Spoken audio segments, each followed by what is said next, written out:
Donc, on aborde les troubles psychotiques.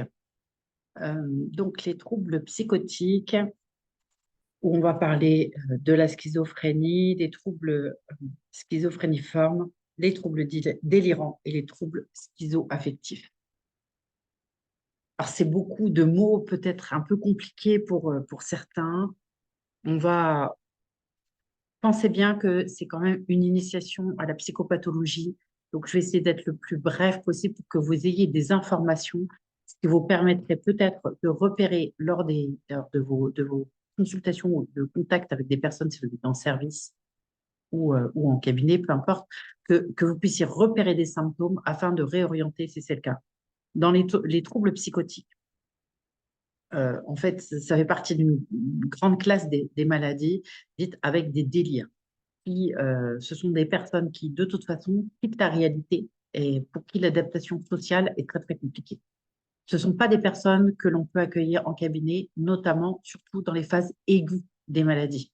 Parfois, vous pouvez, si vous êtes infirmière en psychiatrie ou si vous commencez à avoir de la bouteille un petit peu dans l'accompagnement, vous pourrez accompagner des personnes sur des particularités bien précises, mais uniquement ben voilà, quand vous serez bien aguerri, en connaissant bien la pathologie et en sachant on ne travaille jamais sur la pathologie, on peut travailler sur des problématiques annexes, en fait. Hein.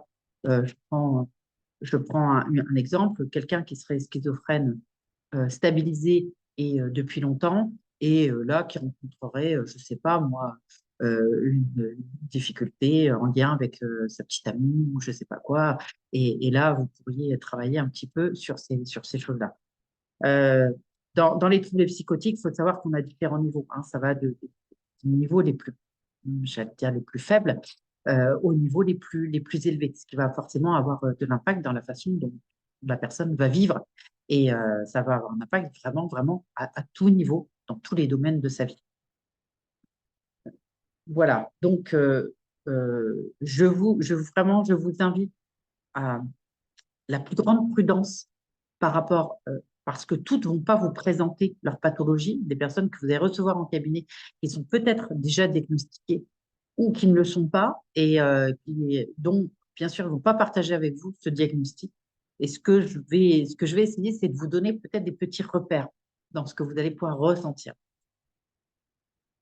Alors, c'est vraiment fondamental. Hein. Donc, on va commencer par la schizophrénie. La schizophrénie,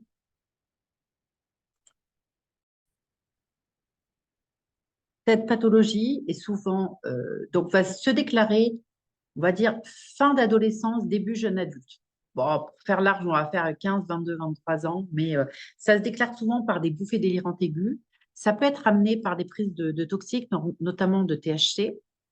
Euh, beaucoup de personnes sont diagnostiquées après plusieurs bouffées délirantes aiguës. Les bouffées délirantes aiguës, c'est vraiment des crises de délire qui sont très, très puissantes, qui amènent vraiment la personne à quitter la réalité. Donc, ça peut être des délires du style assez religieux, souvent, ou des délires voilà, qui sont dignes de films de science-fiction. Cela dit, l'angoisse, par contre, elle est réelle. Vraiment, il y a de forte, forte angoisse. Il y a des délires et c'est souvent lié à des hallucinations, qu'elles soient visuelles, auditives, kinesthésiques ou olfactives. On a aussi une pensée désorganisée, même si le délire parfois peut être bien construit. Il faut savoir que ces personnes-là, dans leur délire, sont incapables de revenir à elles-mêmes dans la réalité, puisque c'est vraiment très, très ancré. Et c'est au niveau des neurotransmetteurs du cerveau que ça se passe. C'est d'une puissance extrême. La schizophrénie est une pathologie dite chronique, avec souvent une amélioration, on va dire, ou une chronicisation, ça dépend, hein, au fur et à mesure de la vie, avec un traitement souvent à vie, qui peut être les schizophrènes sont souvent soignés par des neuroleptiques et des neuroleptiques retard, qu'on appelle retard, c'est-à-dire que ce sont des personnes qui finissent par avoir une seule injection, par exemple, par mois parce que la plus grande problématique, c'est l'arrêt des traitements. Le schizophrène est souvent dangereux pour lui-même, hein, parce que il peut avoir des passages à l'acte suicidaires sur lui-même. Parfois, et bien sûr, dans l'histoire, on le sait, ça arrive, et les médias sont assez friands de ça. Parfois, il passe à l'acte sur les autres. Mais la souffrance est telle que, bien sûr, ils sont. Alors, souvent, ils ne sont pas reconnus responsables hein, lorsqu'ils passent au tribunal, puisque ce sont les voix, parfois, qui les poussent à passer à l'acte. Je ne vais pas rester trop longtemps sur la schizophrénie, mais vraiment, si vous ressentez une bizarrerie, des discours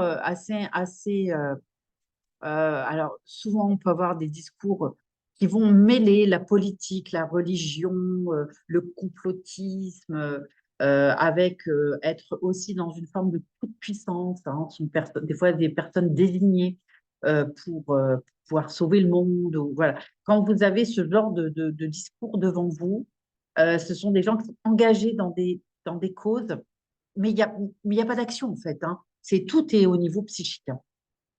Tout est au niveau psychique. Souvent, alors là encore une fois, hein, on est d'accord ou pas, vraiment prenez ce qui est OK pour vous. Alors ce sont principalement des garçons, très très peu de femmes sont atteintes de schizophrénie. Et il y a une particularité physique, ce sont souvent des jeunes garçons assez grands et assez fins. Alors, ce qui n'est pas le cas plus tard, puisque les traitements ont des effets secondaires puissants, notamment le fait de donner faim et d'accéder, enfin de faire, d'emmener une prise de poids chez la personne, d'où parfois l'arrêt des traitements.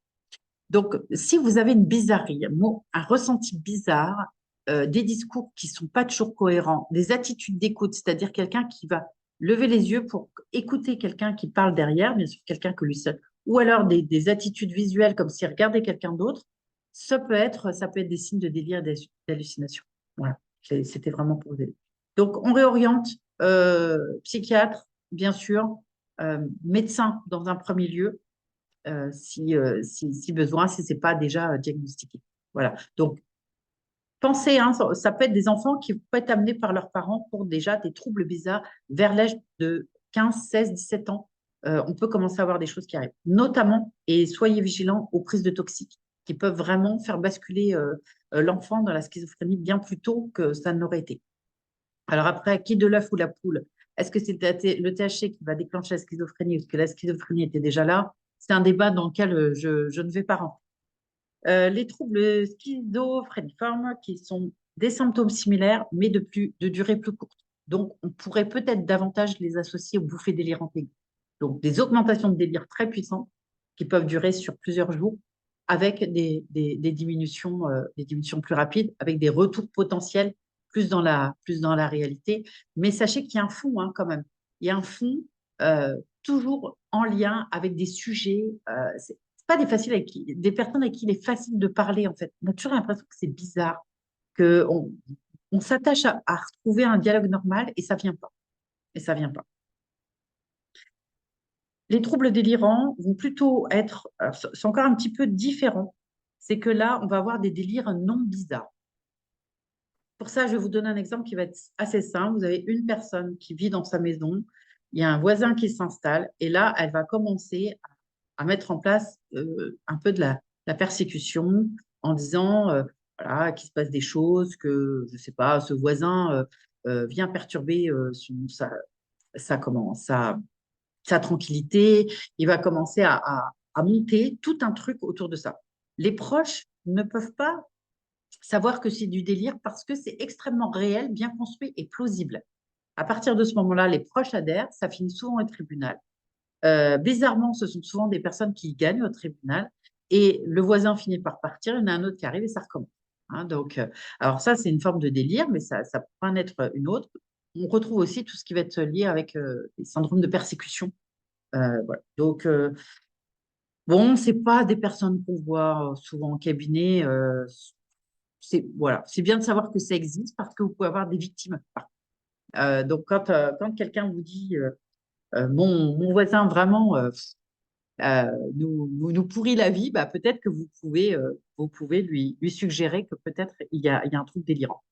Les troubles schizoaffectifs, on va retrouver la combinaison de la schizophrénie et des troubles de l'humeur, donc la bipolarité. Donc, il va y avoir avec des phases maniaques de grande puissance, notamment vraiment ouais, de surpuissance associée à des phases dépressives, mais en lien avec des délires, des hallucinations. Donc, les symptômes et les repérages, c'est hallucinations, délire, des croyances irrationnelles ou fausses. Ça n'a rien à voir, on pourrait se dire, oui, mais alors, ça, les personnes qui nous parlent de l'au-delà et tout ça. Oui, mais ça n'a rien à voir, en fait. Vous avez, on le sent que ce n'est pas du tout la même chose. Vous pouvez très bien parler avec quelqu'un d'hyper connecté qui va vous parler effectivement de l'au-delà ou des esprits ou des entités ou des choses comme ça.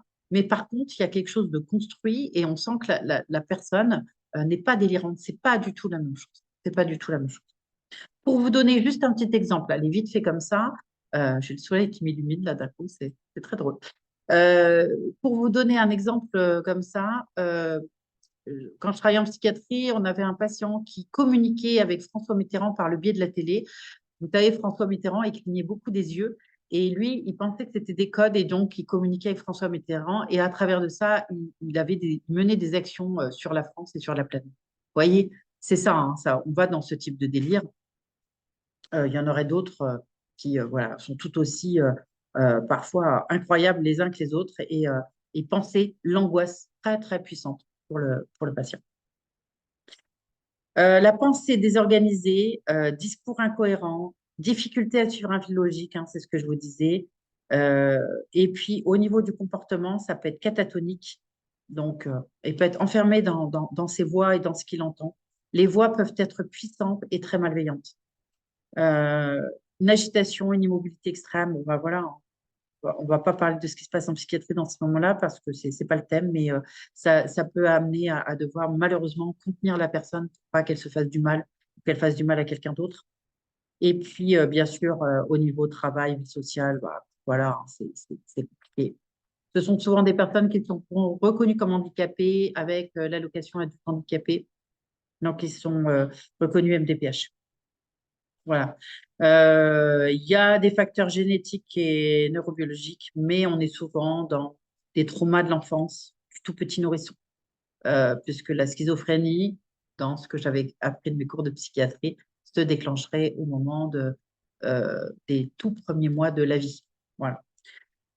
Et puis, bah, ce que je vous ai dit, l'usage de substances hein, qui peut déclencher. Encore une fois, je vous redis, l'œuf ou la poule, on ne sait pas trop. Enfin, en tous les cas, pour moi, j'ai pas eu réponse à cette question aujourd'hui. Même si je pense que de toute façon, la prise de toxique vient déjà travailler sur une problématique anxiogène très importante. Donc, on peut souvent imaginer, ah, j'ai oublié d'avancer dans mon diapo, je suis désolée. On peut souvent imaginer que euh, les troubles étaient là. En tous les cas, des troubles d'angoisse, d'angoisse. Ce sont de très, très, très grandes angoisses. Très grandes. C'est euh, c'est assez invivable.